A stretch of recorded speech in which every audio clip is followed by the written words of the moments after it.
अस्सलाम वालेकुम, आदाब। मैं हूं खलील फरहाद और आप देख रहे हैं वर्ल्ड न्यूज़। बुलेटिन की शुरुआत करते हैं हेडलाइंस से। अल-क़स्साम ब्रिगेड का दावा, इजरायली फौज ने बताया अपना शैतानी चेहरा। अपने ही 6 होस्टेजेस कर दिए हलाक। रफा में झड़प के दौरान 3 इजरायली फौजी भी मारे गए।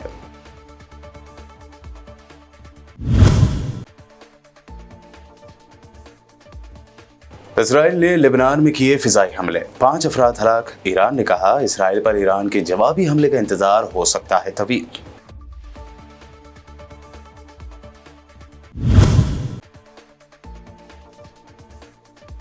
यूक्रेन ने रूस पर 10 ड्रोन्स के जरिए किया बड़ा हमला। रूस ने 3 ड्रोन मार गिराए। दिगर ड्रोन्स के हमले में रूस के इलाकों में बड़े पैमाने पर लगी आग।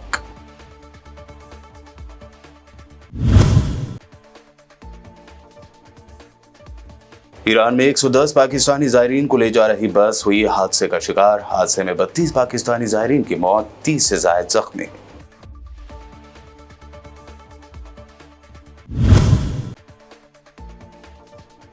आज हिंदुस्तान की कई रियासतों में मनाया जा रहा है भारत बंद। बिहार के पटना में पुलिस का लाठीचार्ज। उत्तर प्रदेश, राजस्थान समेत दीगर रियासतों में भी देखा गया भारत बंद का असर।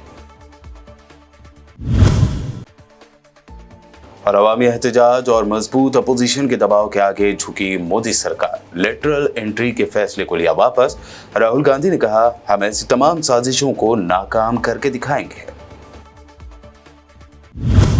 ये थी हेडलाइंस। बढ़ते हैं खबरों की तफसील की जानिब। अल-क़स्साम ब्रिगेड ने दावा किया है कि इजरायली फौज ने अपनी शैतानी सिफत को जाहिर करते हुए अपने ही 6 होस्टेजेस को हलाक कर दिया।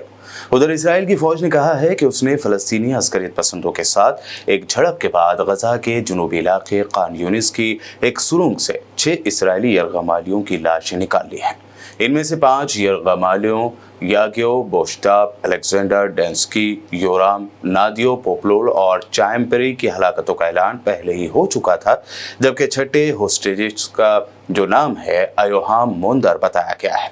इजरायली फौज के एक बयान में कहा गया है कि इंटेलिजेंस के तज्जिये के बाद 5 यरगमालियों के खानदानों को पहले ही इत्तला दे दी गई थी कि उनके जिंदा होने का इम्कान बहुत कम है।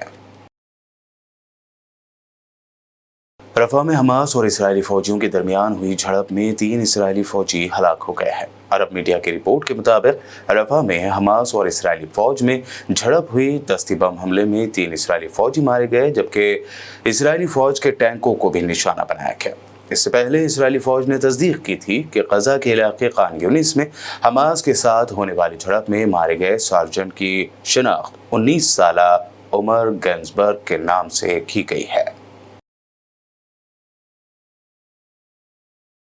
इसराइल के जंगी तैयारों ने गजा में एक और स्कूल को अपनी वहशियाना बमबारी का निशाना बना दिया, जिसमें बेघर फलस्तीनियों ने पनाह ले रखी थी। गैर मुल्की मीडिया की रिपोर्ट्स के मुताबिक गजा के सिविल डिफेंस हुक्काम ने बताया है कि इसराइली तैयारों ने बेघर फलस्तीनियों को पनाह देने वाले मुस्तफ़ा हफीज स्कूल पर हमला किया। हुक्काम ने बताया कि स्कूल पर बम बरसाए गए, जिसमें 2 बच्चों समेत 10 फलस्तीनी शहीद हो गए। इसराइल ने सिर्फ अगस्त के महीने में स्कूलों में पनाह लेने वालों पर 11वां हमला किया है।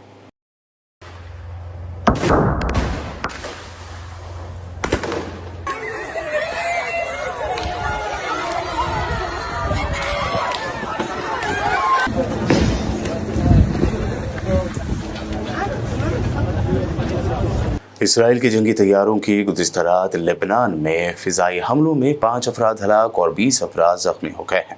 ये हमला इसराइल की जानिब से मशरक़ी लेबनान के अंदर इसी तरह के हमलों के 24 घंटे बाद किए गए हैं, जिसमें इसराइल की जानिब से हिज़्बुल्लाह के एक आला कमांडर की हलाकत के बाद कशीदगी में इजाफा हुआ है।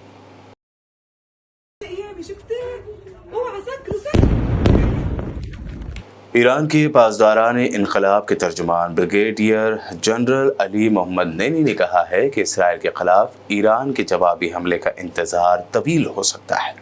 पासदारान इनकलाब ब्रिगेडियर जनरल अली मोहम्मद नैनी ने इसराइल पर मुमकिन जवाबी हमले से मुताल्लिक़ कहा कि वक्त हमारे हक में है और और इस जवाब के इंतजार का दौरान या तवील हो सकता है।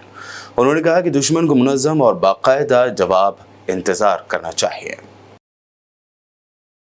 रूस ने दावा किया है कि यूक्रेन की जानिब से रूस पर बड़े पैमाने पर 10 ड्रोन के साथ हमला किया गया, जिसमें से 3 ड्रोन रूसी अफवाज ने मार गिराए हैं।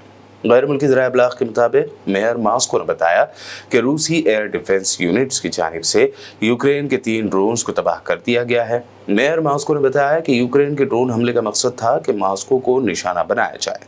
ड्रोन्स का मलबा गिरने के मकाम पर कोई जानी नुकसान नहीं हुआ, ताहम सोशल मीडिया पर इस हमले के बाद के मनाजिर वीडियोज में कैद हुए हैं और बड़े पैमाने पर आतिशज़दगी देखी गई है।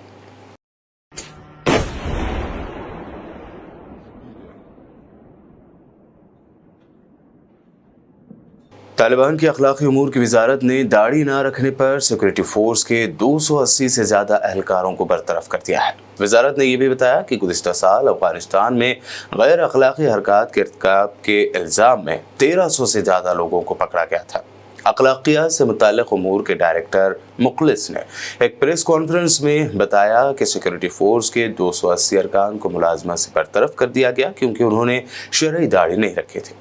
इससे पहले तालिबान की हुकूमत ने यह फैसला लिया था कि जो सरकारी अफसरान बाजमात नमाज अदा नहीं करते हैं उन्हें या तो बरतरफ या फिर सस्पेंड किया गया। पाकिस्तान के लाड़काना से मुक़द्दस मकामात की ज़ियारत के लिए जाने वाली ज़ायरीन की बस ईरान में हादसे का शिकार हो गई, जिसके नतीजे में 32 पाकिस्तानी ज़ायरीन की मौत की खबर है।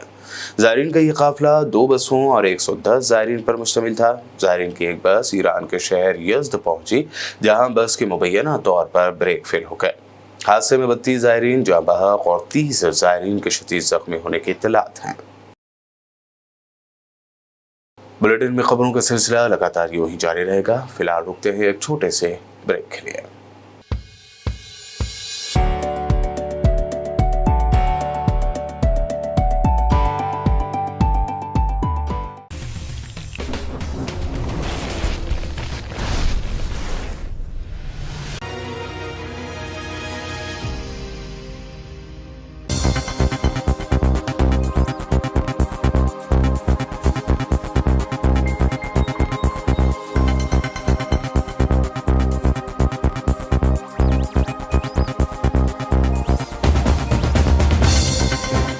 ब्रेक के बाद आइए अब देखते हैं अहम नेशनल न्यूज़। सुप्रीम कोर्ट की जानिब से SC/ST रिजर्वेशन में क्रीमी लेयर के फैसले के खिलाफ पिछड़े तबके से जुड़ी तंजीमों की जानिब से आज 21 अगस्त को भारत बंद की कॉल दी गई।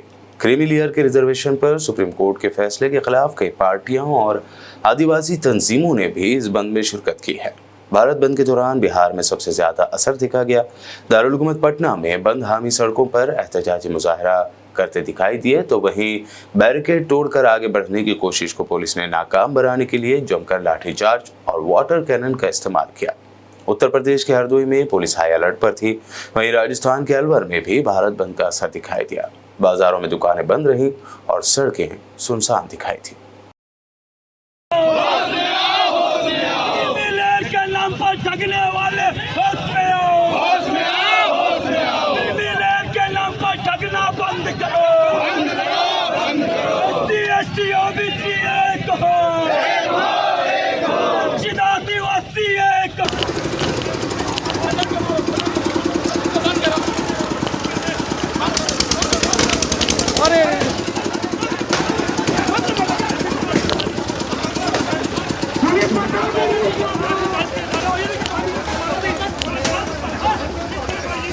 लेटरल एंट्री पर हो रहे सियासी घमासान के दरमियान मोदी सरकार को झुकना पड़ा और उसने अपना ये फैसला वापस ले लिया। इस दौरान अपोजिशन लीडर राहुल गांधी ने एक्स पर पोस्ट करते हुए लिखा कि बीजेपी की लेटरल एंट्री जैसे सभी साजिशों को हम हमेशा के लिए नाकाम करके दिखाएंगे। उन्होंने आगे कहा कि 50% रिजर्वेशन की हद को तोड़कर कास्ट सेंसस की बुनियाद पर समाजी इंसाफ को यकीनी बनाया जाएगा। दूसरी जानिब कांग्रेस तर्जुमान सुप्रिया श्रीनेते ने इस मामले पर तफसील बताते हुए इसे आइन की जीत करार दिया है। बधाई हो, एक बार फिर से संविधान की जीत हुई है। संविधान में निहित आरक्षण की, संविधान में निहित सामाजिक न्याय की जीत हुई है। लैटरल एंट्री मतलब सीधी भर्ती पर रोक लगाई गई है। जो विज्ञापन आया था जिसमें 45 जॉब्स बिना आरक्षण के भर्ती की जा रही थी लैटरल एंट्री के माध्यम से, अब वो विज्ञापन रद्द किया जाएगा। वो फैसला वापस लेना पड़ा मजबूर होकर नरेंद्र मोदी की सरकार को। याद रहे, इस फैसले ने आरक्षण को ताक पर रखा था। दलितों, वंचितों, शोषितों, आदिवासियों, पिछड़ों के हक को मारने वाला फैसला था ये, और इसका पुरजोर विरोध राहुल गांधी ने किया था। इसके खिलाफ आवाज खरगे जी ने उठाई थी। पूरे इंडिया गठबंधन ने इसके खिलाफ पुरजोर विरोध किया था, क्योंकि यह संविधान में निहित आरक्षण पर एक बड़ा प्रहार था। नरेंद्र मोदी जी, क्रेडिट लेने की बिल्कुल भी कोशिश मत करिएगा, क्योंकि यह साजिश, यह फैसला आपकी नाक के नीचे लिया गया था। ये पूरा षड्यंत्र आपकी नाक के नीचे गठित हुआ था। तो अब क्रेडिट लेने की कोशिश मत करिए। और एक बात याद रखिए कि जब जब आप संविधान के खिलाफ, आरक्षण के खिलाफ, दलितों, पिछड़ों, आदिवासियों के हक के खिलाफ कोई फैसला लेंगे तो अपने सामने समूचे विपक्ष को, राहुल गांधी को पाएंगे। एक बात और कहना चाहती हूं, अब आदत डाल लीजिए, आपके हर गलत फैसले को हम वापस कराकर ही मानेंगे। फिर वो चाहे वक्फ बोर्ड का फैसला हो, वो ब्रॉडकास्टर्स बिल हो, या अब ये जो आपने असंवैधानिक तरीके से नौकरी बांटने की सोची थी, आरक्षण को खत्म करने की साजिश रचकर। एक बात तो सच है, झुकती है दुनिया, झुकाने वाला चाहिए। और जब सामाजिक न्याय के ध्वजवाहक खुद राहुल गांधी और खुद इंडिया ब्लॉक उठ खड़ा हो आपके आरक्षण खत्म करने की साजिश के खिलाफ, तो फैसला तो वापस आपको लेना ही था। कांग्रेस सदर मल्लिकार्जुन खड़गे ने महाराष्ट्र में एक अवामी जलसे से खिताब करते हुए कहा कि हमें वोट डालते वक्त ये ध्यान रखना होगा कि हम ऐसी पार्टी को आगे लाएं जो मुल्क की हिफाजत कर सके। जितना इम्पोर्टेंट एमपी इलेक्शन होता है उतना ही इम्पोर्टेंट एमएलए इलेक्शन होता है, राज्य का भी इलेक्शन होता है, और उसी से राज्यसभा में आपकी नुमाइंदगी होती है। उसके बाद में फिर राज्यों में जब वो कानून आता है वो भी 50% से ज्यादा लोग उसको सपोर्ट करना पड़ता है।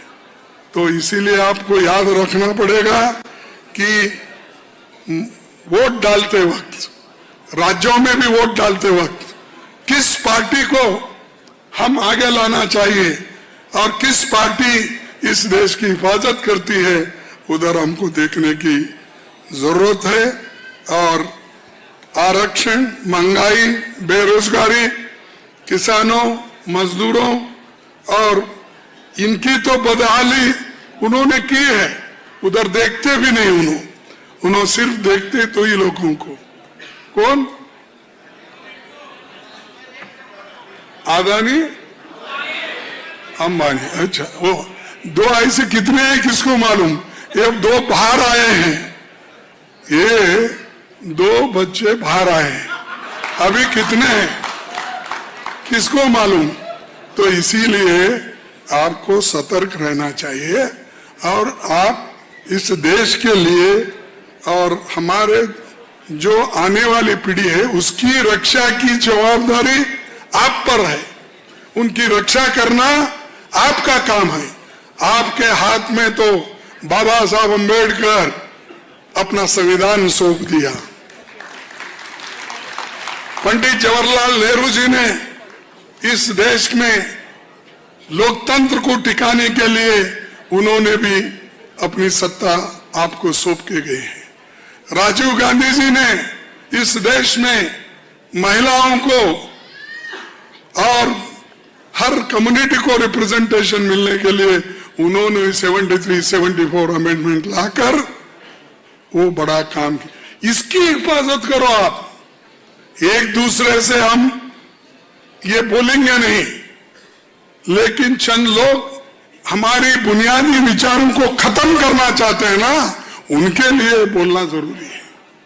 सीनियर कांग्रेस कायद और लोकसभा में अपोजिशन लीडर राहुल गांधी ने कैब ड्राइवर और उनकी फैमिली से मुलाकात करते हुए उनके मसाइल पर बात की है।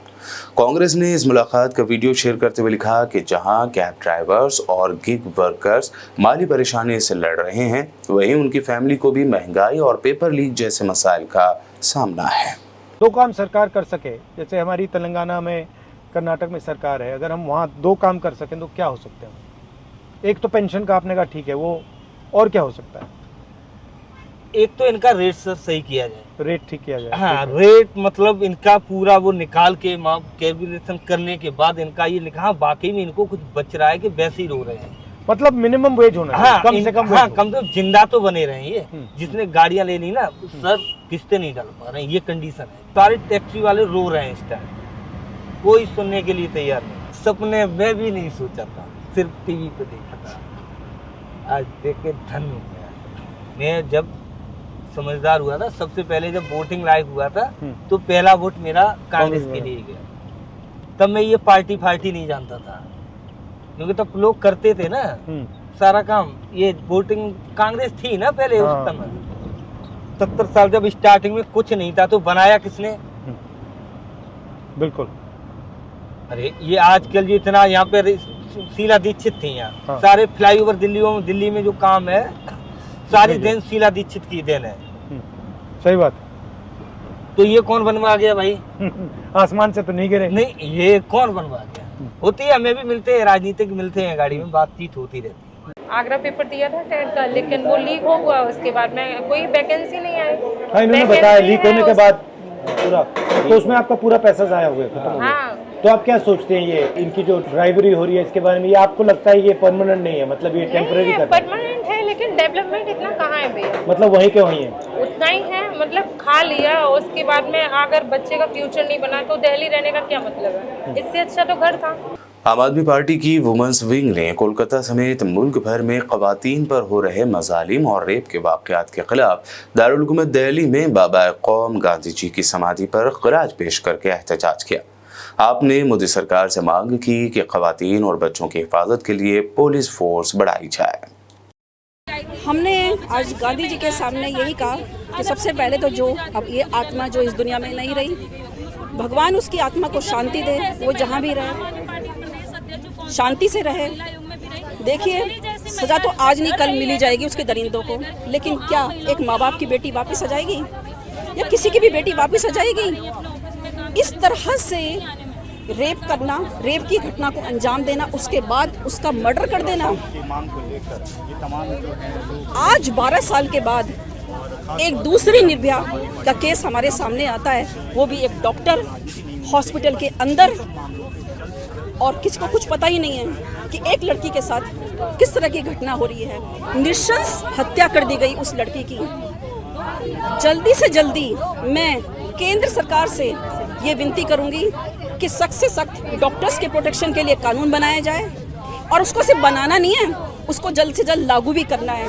और इस वक्त सारी राजनीतिक पार्टियां अपने मतभेद बुलाकर इस तरह की घटनाओं के लिए मिल बैठ के विचार करें कि क्या कड़े से कड़ा दंड, और वो भी तुरंत ऐसे अपराधियों को दिया जाना चाहिए। कुछ समय के लिए तो ऐसा कर ही सकते हैं, क्योंकि बहन बेटियां सबकी हैं। यहाँ किसी पार्टी का मकसद नहीं होना चाहिए कि मुझे इसलिए इस वक्त चुप रहना है, मुझे बोलना है, और हम कभी इस फेवर में हमारी पार्टी नहीं रहती है। हमारी पार्टी सबसे पहले महिलाओं के लिए आगे आती है, और आज देखिए हमारी पार्टी की पार्षद, कार्यकर्ता, MLA सब यहाँ मौजूद हैं इस घटना के लिए। तो मैं यही कहूँगी कि लड़कियों के साथ आए दिन जिस तरह की घटनाएं हो रही हैं, ये क्यों हो रही हैं, इसका कारण क्या है? उसने तो कपड़े भी ऐसे छोटे नहीं पहने हुए थे, वो तो कहीं अकेले भी नहीं घूम रही थी, वो तो हॉस्पिटल के अंदर थी। कहते ना कि कपड़े छोटे पहने पे कुछ पार्टीज के लोग मजाक बनाते हैं, कपड़े छोटे पहने थे, अकेली गई थी, अकेली क्यों गई थी, बस में क्यों थी? आज तो वैसा कुछ सिनेरियो है नहीं, फिर भी इस तरह की घटना हुई है। क्यों हुई आखिरकार इस तरह की घटना? क्योंकि इस तरह के जो दिमाग से वो है ना, गंदे लोग जो दिमाग से, वो ही ऐसी घटनाओं को अंजाम देते हैं, और उनको टाइम से सजा नहीं मिलती है। कानूनी प्रक्रिया बहुत लंबी है, कई बार पुलिस थाने में ही मामले को दबा दिया जाता है। मैं इतनी ही विनती करूंगी सब लोगों से कि अभी भी वक्त है, जब जागो जब सवेरा, ताकि कोई दूसरी निर्भया ना बने, कोई दूसरी अंकिता भंडारी ना बने, दूसरा कोई हाथरस कांड ना हो। उससे पहले सब लोगों को मिलकर इस मामले में कड़े से कड़े कदम उठाने चाहिए। धन्यवाद। और अब आखिर में हेडलाइंस पर डालते हैं एक और नजर। अल-क़स्साम ब्रिगेड का दावा, इजरायली फौज ने बताया अपना शैतानी चेहरा, अपने ही 6 होस्टेजेस कर दिए हलाक। रफा में झड़प के दौरान 3 इजरायली फौजी भी मारे गए।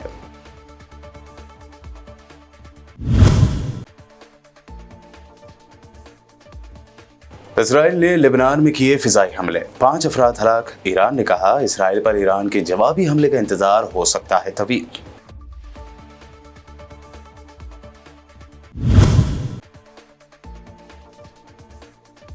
यूक्रेन ने रूस पर 10 ड्रोन्स के जरिए किया बड़ा हमला। रूस ने 3 ड्रोन मार गिराए। दिगर ड्रोन्स के हमले में रूस के इलाकों में बड़े पैमाने पर लगी आग।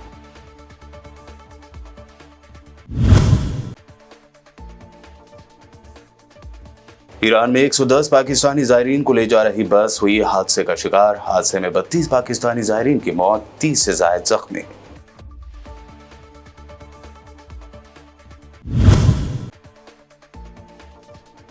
आज हिंदुस्तान की कई रियासतों में मनाया जा रहा है भारत बंद। बिहार के पटना में पुलिस का लाठीचार्ज। उत्तर प्रदेश, राजस्थान समेत दीगर रियासतों में भी देखा गया भारत बंद का असर। और अवामी एहतजाज और मजबूत अपोजिशन के दबाव के आगे झुकी मोदी सरकार। लेटरल एंट्री के फैसले को लिया वापस। राहुल गांधी ने कहा हम ऐसी तमाम साजिशों को नाकाम करके दिखाएंगे। वर्ल्ड न्यूज में अभी आपने देखी अब तक की अहम नेशनल व इंटरनेशनल न्यूज। मजीद ताज़ा तरीन अपडेट्स और दिलचस्प प्रोग्राम्स के लिए बने रहिए हमारे साथ और देखते रहिए BPN चैनल।